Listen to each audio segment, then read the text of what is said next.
vamos estudar sobre essa expressão Tobdeligma Teseremusios. Quando eu aprendi a falar sobre isso aqui, eu ficava praticamente o dia todo pronunciando Tobdeligma Teseremusios, Tobdeligma Teseremusios.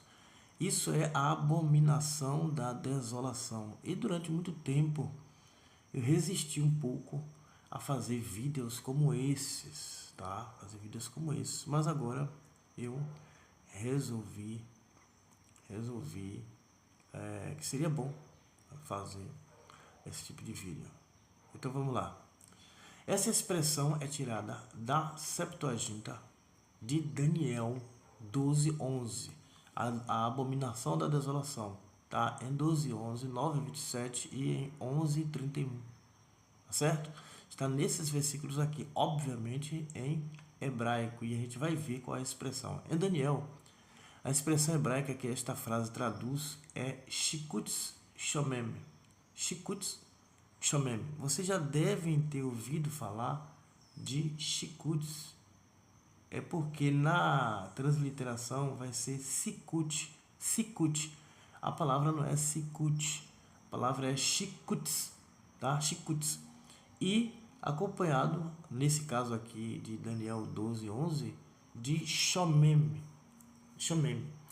Lá em Daniel 12:11 está dizendo assim: desde o tempo em que foi suspensa a oferenda diária e abominações foram postas em seu lugar, passar-se-ão 1290 dias.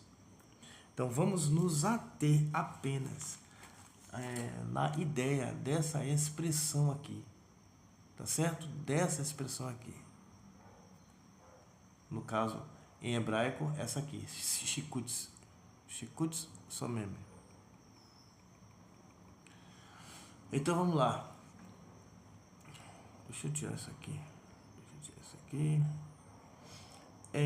No Antigo Testamento aparece, vamos lá, em Daniel, a expressão hebraica que esta frase traduz, Shikutz Shomem, parece significar a abominação que causa a desolação. Gravem isso aqui, ó. A abominação que causa a desolação.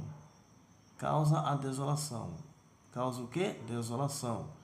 Isso aqui é algo que a gente vai ver agora, que cria um horror na mente de quem a vê. O que cria um horror na mente de quem a vê? A abominação. Então é isso aqui que Daniel está falando. Quando alguém pegar determinados versículos, principalmente no Novo Testamento ou em qualquer literatura, entenda que esses versículos estão sendo tirados, essas ideias estão sendo tiradas daqui de Daniel. Então vamos lá, no Antigo Testamento, uma abominação se refere mormente a algo que é abominável a Deus, ou deuses no caso, né? Elohim. Quem está acompanhando a matéria sobre o Eterno já sabe disso, especialmente objetos que são ofensivos à luz da lei vigente. Então, no Antigo Testamento, quando você vê qualquer expressão contrária aos deuses, está dizendo que é contrária à lei vigente. Isso é óbvio. Então, você tem que deixar o contexto dele onde ele está e não criar contexto. Daí, seu frequente emprego para descrever objetos de idolatria. Você entende por que o Antigo Testamento fala tanto assim de idolatria? Porque a lei vigente proíbe. A lei do Antigo Testamento proíbe. Tá certo? Então, a expressão Shikutz Shomem, que é a abominação da desolação, é uma referência a algo que é contrário à lei vigente. Simples assim. É uma referência a algo que é contrário à lei vigente. Tá bom? Ezequiel 5:11. Ezequiel 5:11. Aqui é usado Shikutz e é usado Toevá na mesma frase que se referem a ídolos detestáveis e abomináveis. Ídolos detestáveis e abomináveis. Ou seja, é usado como sinônimo. É usado como sinônimo essa expressão, tá? E o título Senhor do Céu, esse título, que em hebraico é Baal Shamaim, Baal Shamaim, ou Baal Shamaim, hebraico o texto mais antigo, frequentemente pronunciado como Baal Shamem, tá vendo? Baal Shamaim, Baal Shamem. A expressão é Baal Shamai, mas frequentemente ele é usado como Baal Shamem, a gente vai ver. Esse título era dado a Zeus, como principal dos deuses. Quando pedia-se aos judeus, isso aqui é o contexto geral para a gente chegar lá no Novo Testamento. Quando pedia-se aos judeus que reconhecessem Zeus em tais termos, ou seja, como Baal Shamai, meu Senhor do céu, descreviam-no não como Baal Shamem, pediam aos judeus para escrever Senhor do céu, e era Baal Shamem, mas eles escreviam diferente, escreviam como Shikutz Shamem, em vez de ser Shamem, isto é, não o Senhor do céu, mas sim uma abominação que desola. Isso não é a primeira vez que os judeus usam esse tipo de situação. Por exemplo, os gregos que tinham hábitos que eu não prefiro evitar falar aqui no YouTube, os deuses que tinham hábitos estranhos, os gregos, na verdade, tinham hábitos estranhos. E eles se chamavam Grofaim, que significa os que trazem a cura. O que é que os praticantes da Torá diziam? Diziam que eles não são Rofaim, e sim Refaim, os destinados à morte. Então não é a primeira vez que é usado uma palavra levemente modificada para chamar a atenção de um povo ou de um elemento que fere a Torá, tá certo? Então Zeus era chamado Senhor do Céu pelos gregos, mas os judeus resolveram chamá-lo de Shikutz Shamem, abominação que desola. Em 1 Macabeus, por exemplo, 1:54, quando diz que Antíoco Epifânio fez com que um altar pagão fosse erigido sobre o grande altar no templo de Jerusalém, este altar pagão é descrito como a abominação da desolação, que em grego vai ser Tobdeligma Teseremosios. Entende? Então, o contexto inteiro da palavra Tobdeligma Teseremosios ou Shikutz Shamem indica que é algo que é feito na cara, vamos dizer assim, na cara de quem pratica a Torá. E essa fala, esse tipo de situação é usado a expressão abominação que desola ou abominação da desolação. Aí nós vamos para a próxima etapa desse estudo, ver o que acontece. Existem evidências para sugerir que juntamente com o altar foi colocada uma imagem de Zeus, de que Antíoco se considerava um representante, e que naturalmente intensificava o horror dos sacrifícios mandados. Isso aqui, gente, isso aqui chama-se visão. Isso aqui chama-se visão, ó. Era a visão que eles tinham daquilo que os romanos e os gregos faziam. Abominável e que causa desolação ao ver. Isso aqui era uma coisa física, não era uma coisa espiritual, uma coisa física. Por este meio, o templo sagrado foi transformado em templo pagão. A ordem de prestar tal culto em Jerusalém e além dela levou à revolta dos macabeus. Os macabeus ficaram revoltados, não foi à toa. É porque eles faziam isso dentro das cercanias, né, da cidade. Vamos.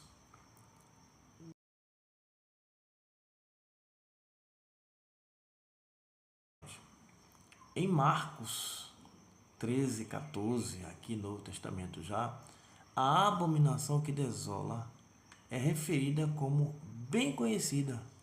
Por quê? Porque não tem qualquer explicação, não tem nenhuma explicação. Sugere que esse termo lá as pessoas já conheciam. Você vai perguntar como que as pessoas conheciam? Porque as pessoas já conheciam o contexto. Hoje não, hoje as pessoas querem pegar Marcos 13, 14 e interpretar ao seu bel prazer. Então, muitos exegetas, muito prestar atenção aqui, observando que a abominação, a palavra abominação, que é tobdeligma, tá vendo? Tobdeligma, o to aqui é neutro, to aqui é neutro, tá vendo? É neutro no original, mas que o particípio é em Marcos 13, 14, o particípio situado onde não deve estar é masculino, concluíram os exegetas que a abominação é o anticristo. Quem foi que concluiu isso? Os exegetas, muitos exegetas. Baseados em quê?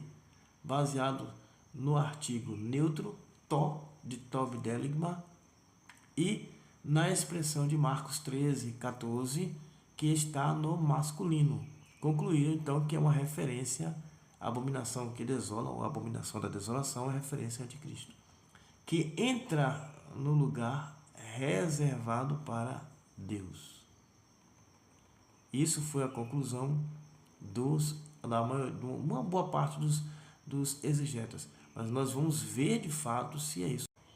Para Yeshua, o termo abominação provavelmente significasse algum tipo de idolatria. Calma, eu vou chegar lá. Para Yeshua, tá certo? Para Yeshua. O termo Tobdeligma Moses, ou abominação da desolação, provavelmente, a gente vai discutir isso aí, significasse algum tipo de idolatria. Observe, por exemplo, que Lucas parafraseia as palavras de Yeshua pela expressão Jerusalém cercada por exércitos, em Lucas 21, 20.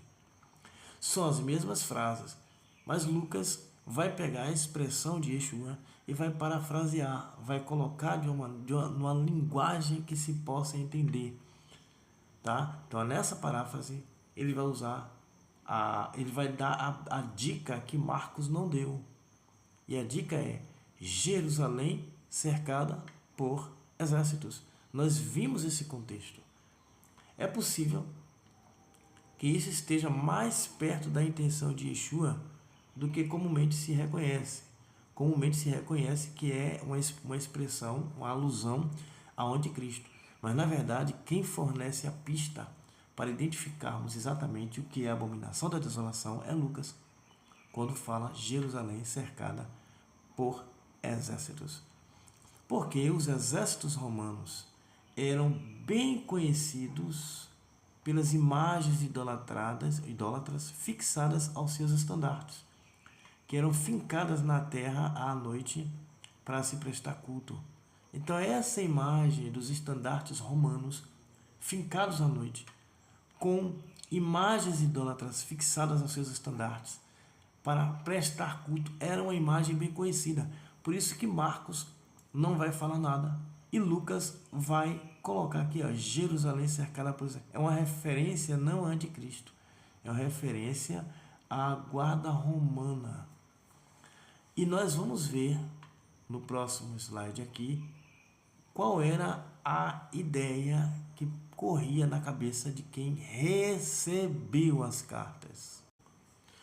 Por acordo com os judeus, estes estandartes nunca foram trazidos para a fortaleza romana. Por acordo com os judeus, nunca foram trazidos para a fortaleza romana em Jerusalém. Se o tempo viesse, aqui é que está a chave. Se o tempo viesse em que os estandartes fossem colocados no lugar santo, isto só poderia ser o resultado de força bruta, uma vez que existia um acordo. E significaria guerra até a morte. Por menos do que isso, os macabeus fizeram a revolta. Então, a abominação assim levaria a efeito a profanação da cidade e do santuário, e levaria a uma guerra de destruição total, cumprindo-se a profecia de Yeshua em Marcos 13, 2. A grande questão, não chegou esse tempo, não veio esse tempo em que os romanos chegassem ao extremo. Não chegou esse tempo em que chegasse ao extremo, tá? É óbvio que houve lá a destruição no ano 70 e tal, mas no contexto em que foi colocado Tobidelo, Mateus e Moses, isso não havia acontecido. Então eles não interpretariam como sendo o anticristo. Não existia essa ideia de anticristo. A ideia de anticristo foi moldada muito tempo depois deles e não tinha referência com a expressão abominação da desolação. Isso foi uma inferência de exegetas posteriores. Mas vamos continuar aqui para a gente ver.